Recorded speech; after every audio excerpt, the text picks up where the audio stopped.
আচ্ছা, আপনি কি জানেন ছাত্র সংসদ কী কিংবা এর ক্ষমতা কতটুকু?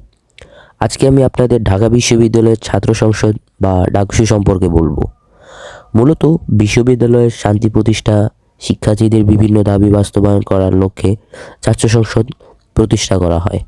প্রথমবার 1922 সালের 1 ডিসেম্বর ঢাকা বিশ্ববিদ্যালয়ে ছাত্র সংসদ গঠন করা হয়।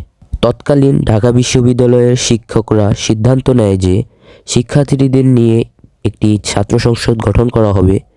পরবর্তীতে এর গঠনতন্ত্রের রোডম্যাপ পাশ করা হয়। এরপর নির্বাচনের মাধ্যমে প্রতিবার ছাত্র সংসদের প্রতিনিধি গঠন করা হয়। ভাষা আন্দোলন থেকে শুরু করে মহান মুক্তিযুদ্ধে ডাকসুর ভূমিকা ছিল অপরিসীম। এখন পর্যন্ত যারা ডাকসুর প্রতিনিধি নির্বাচিত হয়েছে তারা বর্তমানে রাষ্ট্রের অনেক গুরুত্বপূর্ণ স্থানে রয়েছে। ডাকসু শুরু থেকে 1990 সাল পর্যন্ত প্রায় 36 বার নির্বাচন হয়।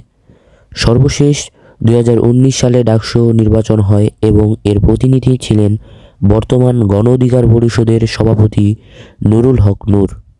ধারণা করা হচ্ছে আগামী ফেব্রুয়ারি মাসে আবারও ছাত্র সংসদ নির্বাচন হবে।